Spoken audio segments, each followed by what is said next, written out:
हमारा सब्जेक्ट है structural mechanics. हम शुरू करने जा रहे हैं अपनी नेक्स्ट यूनिट यानी कि प्रॉपर्टीज ऑफ मटेरियल। तो इस चैप्टर में, इस यूनिट में हम बात करेंगे मटेरियल की प्रॉपर्टीज के बारे में। जैसे कि आपको पता है जो मटेरियल है, मटेरियल के अंदर काफी तरह की प्रॉपर्टीज होती है, mechanical properties, physical properties, chemical properties. तो उन्हीं मटेरियल की प्रॉपर्टीज के बारे में हम बात करेंगे इस यूनिट के अंदर। तो सबसे पहले हम बात करते हैं एक बॉडी के बारे में। जैसे हमारा कोई भी मटेरियल है, मटेरियल की कोई बॉडी, जैसे रिजिड बॉडी होती है, नॉन रिजिड बॉडी होती है, ये क्या चीज होती है। तो सबसे पहले जो हमारा टॉपिक रहेगा इस यूनिट का वो है रिजिड बॉडी। ठीक है, सबसे पहले हमारा जो टॉपिक है वो है रिजिड बॉडी। कि रिजिड बॉडी क्या होती है। ठीक है, रिजिड बॉडी जो हमारा फर्स्ट टॉपिक रहेगा वो टॉपिक है रिजिड बॉडी। इसके बाद हम बात करेंगे नॉन रिजिड बॉडी की, और इसके अलावा जो भी मटेरियल की प्रॉपर्टीज होती है, जैसे कि इलास्टिसिटी क्या होती है, प्लास्टिसिटी क्या होती है, डक्टिलिटी क्या होती है, ब्रिटलनेस क्या होता है, तो इन सब के बारे में हम बात करेंगे प्रॉपर्टीज ऑफ मटेरियल के अंदर। तो सबसे पहले बात करते हैं रिजिड बॉडी के बारे में। तो रिजिड बॉडी हम किस बॉडी को बोलेंगे, no deformation occurs in a beam. कि हमारा कोई बीम है, जिस बीम के ऊपर, यानी कि कोई भी बीम मान लीजिए, या फिर हमारा कोई स्ट्रक्चर मान लीजिए, मेंबर है, उस मेंबर के ऊपर जब हम कोई भी फोर्स लगा रहे हैं या फिर लोड लगा रहे हैं, तो उस बीम के अंदर किसी भी प्रकार की डिफॉर्मेशन ना आए, यानी कि उस बीम के अंदर कोई भी चेंज ना आए। हमारे स्ट्रक्चर के ऊपर जब हम लोड अप्लाई कर रहे हैं या फिर बोल दीजिए फोर्सेस अप्लाई कर रहे हैं, तो हमारे स्ट्रक्चर पे, हमारे बीम पे, हमारे मेंबर पे किसी भी प्रकार का चेंज ना आए। No deformation occurs in the beam is known as rigid body. यानी कि वो बॉडी हमारा मटेरियल या फिर बोल सकते हैं बॉडी, जिसके अंदर किसी भी प्रकार का कोई चेंज ना है, तो उसको हम क्या बोल देते हैं, रिजिड बॉडी। तो हम क्या लिखेंगे, no deformation, no deformation, no deformation, deformation यानी कि change, no deformation occurs in the beam is known as rigid body, is known as rigid body। यानी कि कोई भी हमारी मटेरियल, स्ट्रक्चर, बीम या फिर बॉडी, जिस बॉडी के अंदर नो डिफॉर्मेशन यानी कि कोई भी चेंज ना आए, ना डिफॉर्म हो उसके साइज में, ना शेप के, तो उसको हम बोल देते हैं वो हमारी बॉडी होती है रिजिड बॉडी। यानी कि कठोर, सख्त एक बॉडी, वो हमारी कौन सी कहलाएगी, रिजिड बॉडी। ठीक है, इसी तरह हम बात कर लेते हैं नेक्स्ट, यानी कि नॉन रिजिड बॉडी के बारे में। अब हम बात कर लेते हैं नेक्स्ट, नॉन रिजिड बॉडी। तो सिंपल है, जिस बॉडी के अंदर, जिस बीम के अंदर या फिर बोल दीजिए स्ट्रक्चर के अंदर किसी भी प्रकार का डिफॉर्मेशन नहीं आ रहा, चेंज नहीं आ रहा, वो तो हमारी रिजिड बॉडी। लेकिन जिस बॉडी के अंदर या जिस स्ट्रक्चर के या बीम के अंदर बोल सकते हैं some amount of deformation occurs, जब प्रोड्यूस, तो वो हमारा क्या कहलाता है, उसको हम बोल देंगे नॉन रिजिड बॉडी। तो वो हमारी कौन सी होगी, नॉन रिजिड बॉडी। तो हम क्या लिखेंगे, some amount of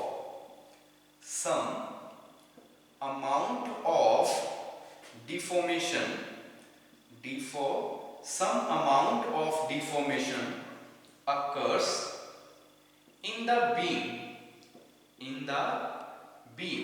is known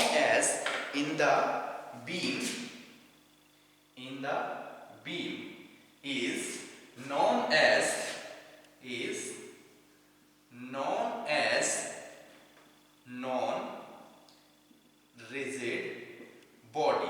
तो उस बॉडी को हम क्या बोल देंगे, वो बॉडी हमारी कहलाएगी नॉन रिजिड बॉडी। यानी कि जिस बॉडी के अंदर, जिस बीम के अंदर सम अमाउंट ऑफ डिफॉर्मेशन यानी कि कुछ परिवर्तन आ चुका है, कुछ चेंज आ चुका है, तो वो हमारा कौन सा कहलाएगा, बीम।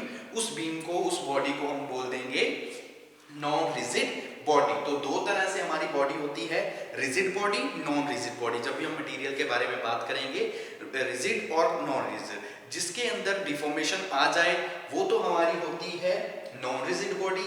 जिसके अंदर किसी भी प्रकार की डिफॉर्मेशन ना पैदा हो, ना प्रोड्यूस हो, वो हमारी कौन सी कहलाएगी, वो कहलाएगी रिजिड बॉडी। ठीक है, वो हमारी कौन सी होती है, rigid body.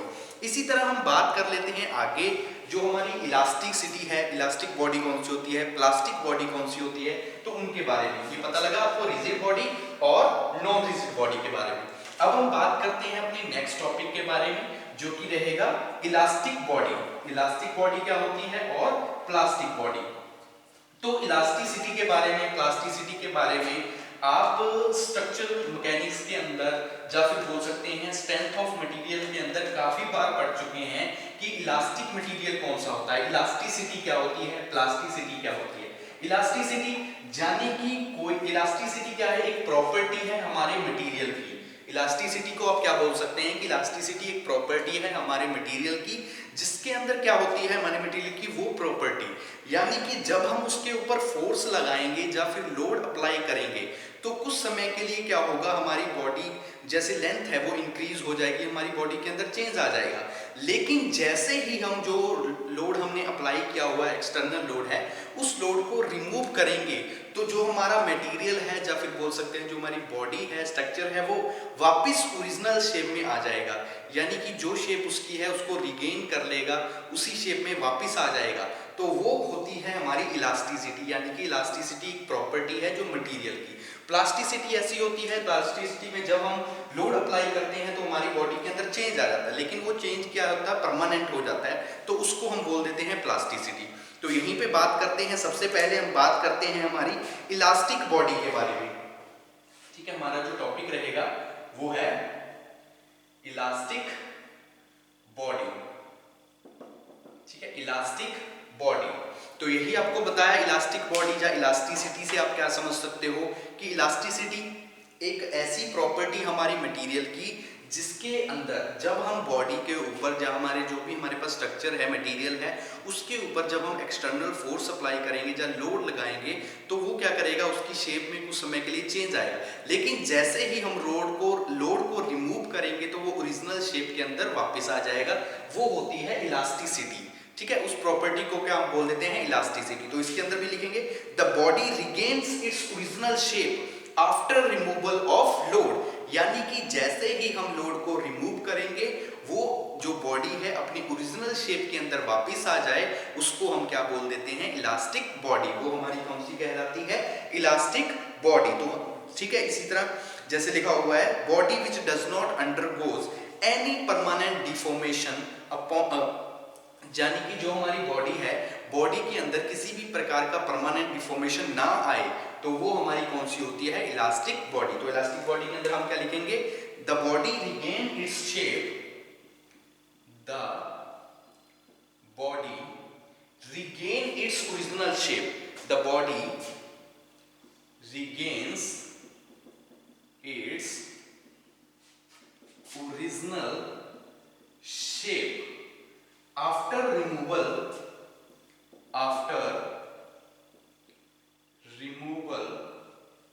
the body regains its original shape after removal of load, जो भी हमने लोड उसके ऊपर अप्लाई किया है, after removal of the load, यानी कि जो भी हमने उसके ऊपर लोड अप्लाई किया है, किसके ऊपर, बॉडी के ऊपर, जब हम उस इलास्टिक बॉडी से वो लोड को रिमूव कर देंगे तो the body regains its original shape, वो वापस किस शेप में आ जाएगी, अपनी ओरिजिनल शेप में, तो उसको हम बोल देते हैं इलास्टिक बॉडी। तो वो हमारी कौन सी कहलाती है, इलास्टिक बॉडी। या फिर हम इसमें इस तरह से भी लिख सकते हैं कि the body which does not undergo, does not मतलब अंडरगो परमानेंट डिफॉर्मेशन, यानी कि जिस बॉडी के अंदर परमानेंट डिफॉर्मेशन ना आए, किसकी वजह से, ड्यू टू लोड, जो भी लोड हम अप्लाई कर रहे हैं उस लोड की वजह से उसके अंदर किसी भी प्रकार की परमानेंट डिफॉर्मेशन नहीं आ रही, तो वो बॉडी हमारी कहलाएगी इलास्टिक बॉडी। उस बॉडी को हम क्या बोल देंगे, इलास्टिक बॉडी। किस तरह से भी लिख सकते हैं, the body which does not undergoes any permanent deformation under removal of load on the body, यानी कि जब हम लोड को रिमूव भी कर देंगे हमारी बॉडी से तो उस दौरान भी हमारी बॉडी के अंदर किसी भी प्रकार का परमानेंट डिफॉर्मेशन नहीं आ रहा, तो वो हमारी बॉडी कहलाएगी इलास्टिक बॉडी। ठीक है, अभी अच्छी तरह से पता लगा आपको इलास्टिक बॉडी के बारे में।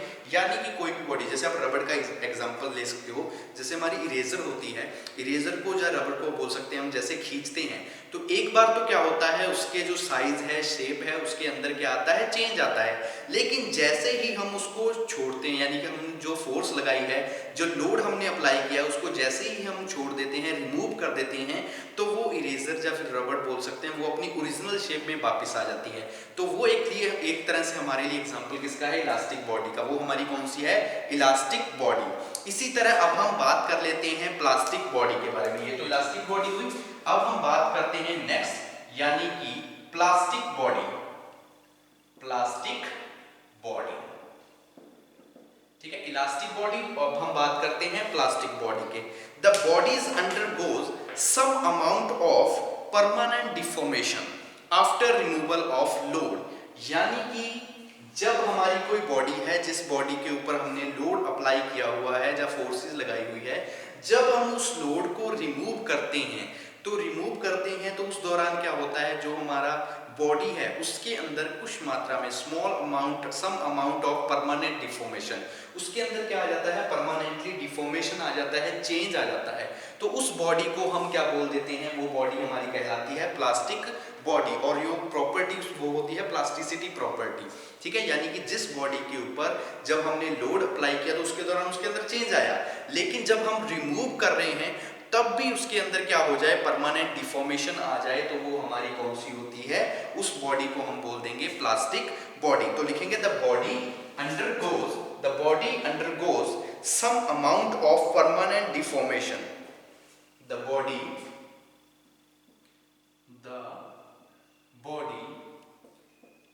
undergoes some amount of permanent, ठीक है, some amount of permanent deformation, some amount of permanent deformation, some amount of permanent deformation after removal of the load, कि लोड को रिमूव करने के बाद हमारी जो बॉडी है उसके अंदर क्या आ जाए, सम अमाउंट ऑफ डिफॉर्मेशन, यानी कि कुछ डिफॉर्मेशन आ जाए, चेंज आ जाए, वो भी कौन सा, परमानेंट चेंज आ जाए, तो उसको हम क्या बोल देंगे, वो हमारा कहलाएगा प्लास्टिक बॉडी। और उस प्रॉपर्टी को क्या बोल देते हैं, प्लास्टिसिटी। और वो प्रॉपर्टी हमारी क्या कहलाएगी, plasticity. Elastic body, plastic body, दोनों के बारे में पता लगा। जिसके अंदर लोड को रिमूव करने के बाद अपनी ओरिजिनल शेप में वापस आ जाए, किसी भी प्रकार का परमानेंट डिफॉर्मेशन ना हो, वो तो हमारी कहलाएगी इलास्टिक बॉडी। लेकिन जिस बॉडी के ऊपर हमने लोड लगाया है, जब हम उस लोड को रिमूव करेंगे तो उसके अंदर कुछ मात्रा में some amount of permanent deformation आ जाए, तो वो हमारी कौन सी कहलाएगी, वो कहलाएगी प्लास्टिक बॉडी। वो हमारी कौन सी होगी, प्लास्टिक बॉडी। अब हम बात कर लेते हैं इलास्टिसिटी और प्लास्टिसिटी के बाद बात करते हैं डक्टाइल और जो हमारे ब्रिटल मटेरियल होते हैं उनके बारे में। ठीक है, बात करते हैं नेक्स्ट, आगे जो हमारा टॉपिक रहेगा, टर्म रहेगी, वो है हमारी डक्टाइल मटेरियल और परमानेंट मटेरियल। कि डक्टाइल मटेरियल क्या होता है, परमानेंट मटेरियल क्या होता है। तो सबसे पहले हम बात करते हैं हमारे डक्टाइल मटेरियल के बारे में। ठीक है, बात करते हैं, यहां पे लिखेंगे डक्टाइल मटेरियल, DUCTILE। ठीक है, डक्टाइल, DUCTILE, डक्टाइल मटेरियल्स।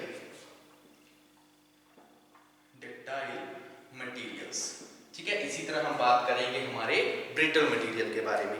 तो देखिए, डक्टाइल मटेरियल में आप क्या बोल सकते हैं, डक्टाइल, डक्टिलिटी, ठीक है। डक्टाइल मटेरियल में जब हम बात करेंगे तो एक चीज आएगी, प्रॉपर्टी होती है डक्टिलिटी। हमारे मटेरियल की एक प्रॉपर्टी होती है डक्टिलिटी। डक्टिलिटी प्रॉपर्टी में क्या होता है, इसके अंदर ये एक प्रॉपर्टी होती है, जिस प्रॉपर्टी के अंदर ये प्रॉपर्टी है हमारे मटेरियल की, यानी कि इस मटेरियल को जिस भी मटेरियल में डक्टिलिटी होती है उस मटेरियल को हम क्या कर सकते हैं, यानी कि काफी ड्रॉ कर सकते हैं। यानी कि जैसे मटेरियल है, मटेरियल पे जब हम फोर्स अप्लाई करेंगे तो उसको वायर की फॉर्म में चेंज कर सकते हैं। ठीक है, वायर की फॉर्म में चेंज कर सकते हैं। जैसे लिखा है ductility the property of material, कि हमारे मटेरियल की वो प्रॉपर्टी है ductility in which material can ठीक है इलोंगेट। मटेरियल है हमारा, मान लीजिए ये हमारा क्या है, मटेरियल है। इस मटेरियल को हम क्या कर सकते हैं, इलोंगेट कर सकते हैं। ठीक है, इस मटेरियल को हम खींच के क्या कर सकते हैं, पतली पतली वायर्स के रूप में चेंज कर सकते हैं। जैसे ये मटेरियल है तो इस मटेरियल को हम क्या कर सकते हैं, इस तरह से पतली पतली वायर्स के अंदर क्या कर सकते हैं, चेंज कर सकते हैं। तो डक्टिलिटी में हम क्या लिख सकते हैं कि ductility is the property of material in which material is elongate, ठीक है, और ड्रॉन इनटू वायर्स। ठीक है, वायर्स के रूप में हम क्या कर सकते हैं, मटेरियल को चेंज कर सकते हैं। तो हम क्या लिखेंगे, ठीक है, तो मटेरियल के रूप में किसमें लिख सकते हैं कि डक्टाइल मटेरियल क्या लिख सकते हैं कि it is ductility is the property of material. Ductility is the properties, ductility is the property of material. ठीक है, property of materials in which, ठीक है, in material in which ductility is the property of material in which material are elongate. ठीक है, material को हम क्या कर सकते हैं, इलेंगुएट कर सकते हैं। मटेरियल कैन बी इलेंगुएट, ठीक है, ELONGETED, इलेंगुएटेड और ड्रॉन इनटू वायर्स, और वायर्स की शेप में भी, वायर्स की फॉर्म में भी हम इसको कन्वर्ट कर सकते हैं। वो मटेरियल को कन्वर्ट कर सकते हैं, वो हमारी प्रॉपर्टी है डक्टिलिटी। वो हमारी प्रॉपर्टी कौन सी कहलाती है, डक्टिलिटी कहलाती है। ठीक है, इसकी वजह से मटेरियल की हम जो लेंथ है उस लेंथ को क्या कर सकते हैं, इंक्रीज कर सकते हैं, लेंथ की इंक्रीज कर सकते हैं। ठीक है, ये तो हमारी रहेगी डक्टिलिटी। अब हम बात करते हैं हमारी ब्रिटल मटेरियल के बारे में। ठीक है, ब्रिटल मटेरियल,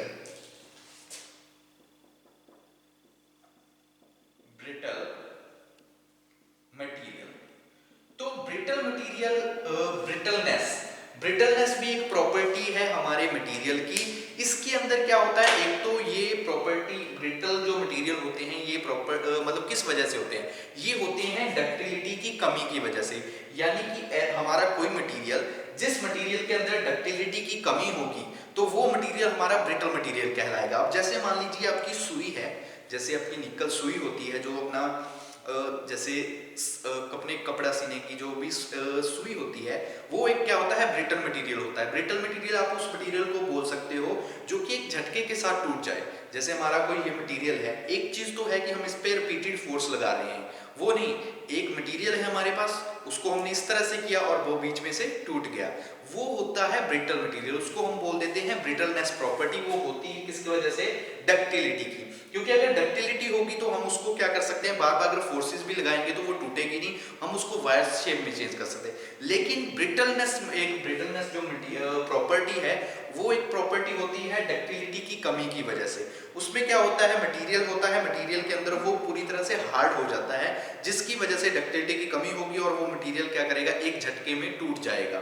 तो ब्रिटलनेस के अंदर भी हम यही लिख सकते हैं ब्रिटल मटेरियल के बारे में कि ये ब्रिटलनेस होती किसे है। Brittleness can be determined by the lack of, ठीक है, ब्रिटलनेस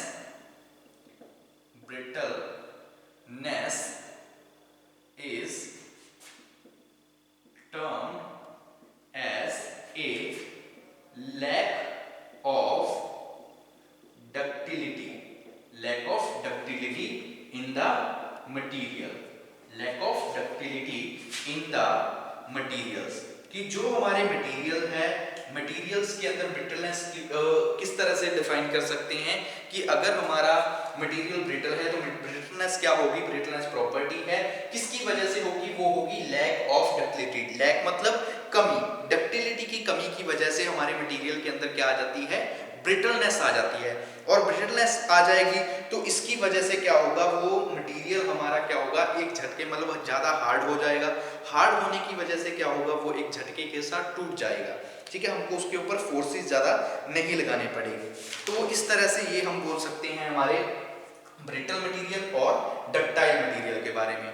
ठीक है, दोनों के बारे में पता लगा। सबसे पहले देखिए हमने बात की है हमारे डक्टाइल मटेरियल के बारे में। डक्टाइल मटेरियल में हमने क्या बात की कि ductility is the property.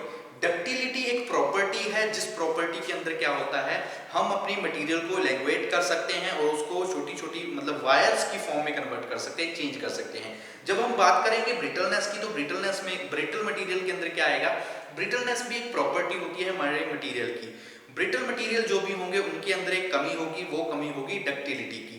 Ductility की कमी होगी जिसकी वजह से हमारे जो भी मटेरियल्स होंगे वो हार्ड हो जाएंगे, और हार्ड होने की वजह से क्या होता है, वो मटेरियल एक झटके के साथ टूट जाते हैं। जैसे आपको एग्जांपल के तौर पे बताया, जैसे हमारी कोई भी सुई वगैरह है, जब हम उसको करते हैं तो वो एक झटके में टूट जाती है। वो किस वजह से होती है, उसके अंदर डक्टिलिटी की कमी होती है, और उस मटेरियल को हम क्या बोल देते हैं, वो मटेरियल हमारे कहलाते हैं ब्रिटल मटेरियल। वो हमारे मटेरियल कौन से होते हैं, ब्रिटल मटेरियल। तो अब हम ब्रिटल मटेरियल के बाद आगे हम बात करते हैं अपने टॉपिक की।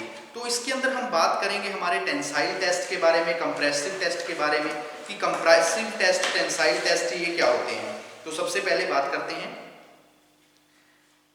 टेंसाइल टेस्ट के बारे में, कि मटेरियल है या फिर आप टेंसाइल टेस्ट से, टेंसाइल लोड से, टेंसाइल स्ट्रेस से क्या समझते हो। ये बात टेंसाइल, कंप्रेसिव, टॉर्जन या फिर बोल सकते हैं बेंडिंग स्ट्रेस हो गई, इंपैक्ट टेस्ट हो गया, इंपैक्ट लोड हो गया, इनके बारे में हम पहले भी बात कर चुके हैं स्ट्रक्चरल मैकेनिक्स के अंदर, स्ट्रेंथ ऑफ मटेरियल के अंदर। तो एक बार फिर से बात कर लेते हैं। सबसे पहले हम बात करते हैं टेंसाइल के बारे में। ठीक है, टेंसाइल टेस्ट, टेंसाइल टेस्ट बोल सकते हो या टेंसाइल स्ट्रेस बोल सकते हो। मटेरियल के अंदर मान लीजिए हमारा कोई मटेरियल है, मटेरियल के ऊपर मान लीजिए ये इस तरह से हमारे पास ये एक मटेरियल है, इसके ऊपर हमने क्या किया है, टेस्ट कर रहे हैं। हम क्या करेंगे, टेंसाइल फोर्स का यूज कर रहे हैं, टेंसाइल फोर्स का यूज करेंगे। तो जब भी हम टेंसाइल स्ट्रेस का, टेंसाइल लोड का यूज करेंगे तो उसकी वजह से क्या होगा, हमारे मटेरियल के अंदर चेंज आ जाएगा। यानी कि जब हम इसको दोनों साइड से खींचेंगे, हम क्या कर रहे हैं, दोनों साइड से इनको पुल कर रहे हैं। तो इस साइड से पुल कर रहे हैं, दूसरी साइड से भी पुल कर रहे हैं। यही चीज है, मान लीजिए इनको हम दोनों साइड से अगर पुल करेंगे तो इसके अंदर क्या चेंज आएगा, क्या चेंज आएगा, इसकी जो लेंथ है, लेंथ इंक्रीज हो जाएगी, लेकिन जो क्रॉस सेक्शन एरिया है वो क्या हो जाएगा, डिक्रीज हो जाएगा। मान लीजिए यही है, तो इसकी लेंथ तो क्या हो जाएगी, लेंथ तो इस तरह से इंक्रीज हो जाएगी, लेकिन जो इसका क्रॉस सेक्शनल एरिया है वो क्या हो जाएगा, वो कम हो जाएगा। ये हमारा कौन सा होगा, ये तो इसको बोल सकते हैं आप टेंसाइल टेस्ट या फिर टेंसाइल स्ट्रेस, टेंसाइल लोड। इसी तरह हम बात कर लेते हैं, ये तो हम लिख सकते हैं टेंसाइल। ठीक है, इसी तरह अगर हम बात करें कंप्रेसिव की, ठीक है, हम बात यहाँ पे कौन कौन सी करेंगे, टेंसाइल के बारे में बात करेंगे और कंप्रेसिव, इनके बारे में हम पहले भी बात कर चुके हैं, इसलिए आपको शॉर्ट में बता रहा हूं। हमने स्ट्रक्चर मैकेनिक्स के अंदर compressive, tensile test, tensile stress, tensile load, compressive stress, हमारी इंपैक्ट लोड क्या होता है, उसके बाद अगर बात कर लिए टॉर्जन क्या होता है, इन चीजों, इनके बारे में हम काफी बार बात कर चुके हैं। तो आपको यहाँ पे शॉर्ट में बताया जा रहा है, टेंसाइल टेस्ट हो गया। ठीक है, इसी तरह हम बोल सकते हैं जो हमारा बेंडिंग बोल सकते हो कि बेंडिंग हो गया, या फिर टॉर्जन हो गया, टॉर्जन टेस्ट, टॉर्जन टेस्ट हो गया। ठीक है, इंपैक्ट टेस्ट होता है, फटीग टेस्ट होता है, काफी तरह के टेस्ट होते हैं जो हम यूज करते हैं। तो इस तरह से अगर हमारे पास मटेरियल है, हम उसके ऊपर टेंसाइल फोर्स लगा रहे हैं, तो टेंसाइल फोर्स की वजह से क्या होगा, हमारे मटेरियल की जो लेंथ है वो तो इंक्रीज होगी, लेकिन क्रॉस सेक्शनल जो एरिया है वो क्या हो जाएगा, डिक्रीज हो जाएगा। इसी तरह मान लीजिए ये आपके पास क्या है, एक मटेरियल है, इसके ऊपर हम जो फोर्स लगा रहे हैं वो है कंप्रेसिव फोर्स। तो जब हम कंप्रेसिव फोर्स का यूज करेंगे तो कंप्रेसिव फोर्स यानी कि पुश कर रहे हैं, तो पुश कर रहे हैं तो ये क्या हो जाएगा, कंप्रेस हो जाएगा। कंप्रेस होने की वजह से क्या होगा, इसका जो एरिया है, इसका एरिया तो क्या हो जाएगा, एरिया इंक्रीज हो जाएगा, लेकिन जो इसकी लेंथ है, लेंथ के अंदर क्या आ जाएगी, डिक्रीज हो जाएगा। लेंथ क्या होगी, डिक्रीज हो जाएगी। और जो इसका एरिया है, एरिया इंक्रीज हो जाएगा जब हम बात करेंगे कंप्रेसिव टेस्ट की। ठीक है, कंप्रेसिव टेस्ट की जब हम दोनों तरफ से फोर्स लगाएंगे तो उसके अंदर यही चेंज आएगा कि ये यहां से तो इंक्रीज हो जाएगी। ठीक है, एरिया इसका क्रॉस सेक्शनल एरिया इंक्रीज हो जाएगा, लेकिन जो इसकी बोल सकते हैं लेंथ क्या हो जाएगी, डिक्रीज हो जाएगी। इसी प्रकार जब हम टॉर्जन टेस्ट की बात करेंगे, टॉर्जन टेस्ट की, तो ये क्या होती है हमारी, मान लीजिए इस तरह से सर्कुलर हमारे पास क्या है, एक शाफ्ट है, सर्कुलर शाफ्ट है। जब हम उसके ऊपर ट्विस्टिंग मूवमेंट यानी कि टॉर्क अप्लाई करेंगे, तो टॉर्क अप्लाई करने की वजह से क्या होगा, इसके अंदर ट्विस्टिंग मूवमेंट आ जाएगा, इसके अंदर क्या आ जाएगा, इस तरह से ट्विस्टिंग मूवमेंट आ जाएगा। ठीक है, ट्विस्टिंग मूवमेंट आ जाएगा टॉर्जन, यानी कि वो हमारी एक क्या, जैसे आपको बताया था जब हमने टॉर्जन चैप्टर में बात की थी, टॉर्जन यूनिट के अंदर बात की थी, तो आपको ये चीज बताई थी कि जो हमारा स्ट्रक्चर है, या फिर बोल सकते हैं ये हमारी क्या है, सर्कुलर शाफ्ट है। सर्कुलर शाफ्ट के ऊपर जब हम टॉर्क अप्लाई करेंगे तो ये क्या करेगी, अपोजिट साइड, इक्वल और अपोजिट, दोनों साइड पे इक्वल और अपोजिट फोर्स लगेगी, तो वो एक दूसरे की तरफ इसको क्या करेगी, जो सर्कुलर शाफ्ट को घुमाने की कोशिश करेगी, जिसकी वजह से इसके अंदर क्या आ जाएगी, ट्विस्टिंग मूवमेंट आ जाएगा, टॉर्क प्रोड्यूस हो जाएगी, और एक पॉइंट ऐसा आएगा जहां पे क्या हो जाएगी, ये टूट जाएगी, यानी कि ब्रेक हो जाएगा। उस पॉइंट को हम बोल देते थे फ्रैक्चर पॉइंट, वो हमारा कौन सा कहलाता था, फ्रैक्चर पॉइंट। तो ये आपका रहेगा प्रॉपर्टीज ऑफ मटेरियल के अंदर, जिसके अंदर हमने बात की है कि rigid body, non rigid body के अलावा इलास्टिसिटी क्या होती है, इलास्टिक प्रॉपर्टी, प्लास्टिक प्रॉपर्टी के बारे में, इलास्टिक बॉडी क्या होती है, प्लास्टिक बॉडी क्या होती है, इसके अलावा हमने बात की डक्टाइल मटेरियल के बारे में और ब्रिटल मटेरियल के बारे में। यहाँ पे हमने बात की है जो टेस्ट है, जैसे टेंसाइल टेस्ट क्या होता है, कंप्रेसिव टेस्ट क्या होता है, टॉर्जन टेस्ट क्या होता है। जिस तरह से अगर हम इंपैक्ट टेस्ट की बात करें तो इंपैक्ट टेस्ट के अंदर भी यही आ जाता है। मान लीजिए ये आपकी कोई स्ट्रक्चर है या फिर हमारे पास कोई बॉडी है, मटेरियल है, इसके ऊपर इंपैक्ट यानी कि एकदम से कोई लोड अप्लाई करना जिसकी वजह से उसके अंदर क्या आ जाए, चेंज आ जाए। जैसे हैमर ब्लो है, हैमर की सहायता से इंपैक्ट करवाना, तो वो टेस्ट कौन सा कहला जाता है, उसको बोल देते हैं इंपैक्ट टेस्ट। फटीग टेस्ट यानी कि हमारे पास कोई मटेरियल है, उसको हमने बार बार इस तरह से रिपीटेड मोड पे हम क्या करेंगे, उसको ब्रेक करने की कोशिश करेंगे, तो वो फटीग टेस्ट होता है। तो इस तरह से ये हमारे टेस्ट रहेंगे प्रॉपर्टीज ऑफ मटेरियल के अंदर।